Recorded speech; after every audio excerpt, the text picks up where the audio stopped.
ఇలాంటి Harpic use చేయడం వల్ల ఒక ఉమెన్ అయితే ఇలా కంప్లీట్గా డ్యామేజ్ అయిపోయింది.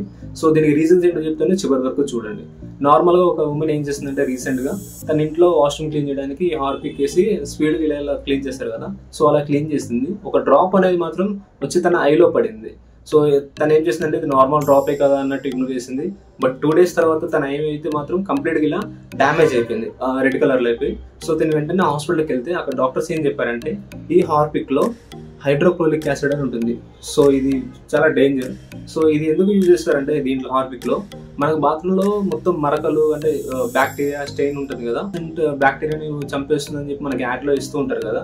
సో ఆ 99% బ్యాక్టీరియాని చంపేది హైడ్రోక్లోరిక్ యాసిడ్ అనమాట. సో ఇది ఒక acid content high level. So ఇలాంటి యాసిడ్ కంటెంట్ మన ఐలో పడినప్పుడు సో ఇది కంప్లీట్గా మన ఐని డ్యామేజ్ చేయగలదు.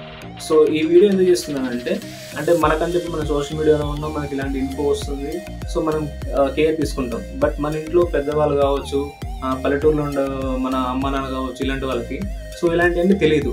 సో మీరు ఖచ్చితంగా అయితే ఈ ఇన్ఫర్మేషన్ మీ అమ్మ వాళ్ళకి చెప్పండి. ఇది నెక్స్ట్ టైం ఇలాంటి హార్పిక్ కావచ్చు, ఇంట్లో యాసిడ్ కావచ్చు, ఏదైనా యూజ్ చేసే ముందు కళ్ళ గంతులు కట్టుకోవడం కావచ్చు, ఏదైనా సేఫ్టీ ప్రికాషన్ తీసుకొని క్లీన్ చేసుకొని చెప్పండి. ఖచ్చితంగా ఇన్ఫర్మేషన్ అయితే అందరికీ షేర్ చేయండి. పక్కా మరిన్ని వీడియోస్ కోసం మన ఛానల్ అయితే సబ్స్క్రైబ్ చేసుకోండి.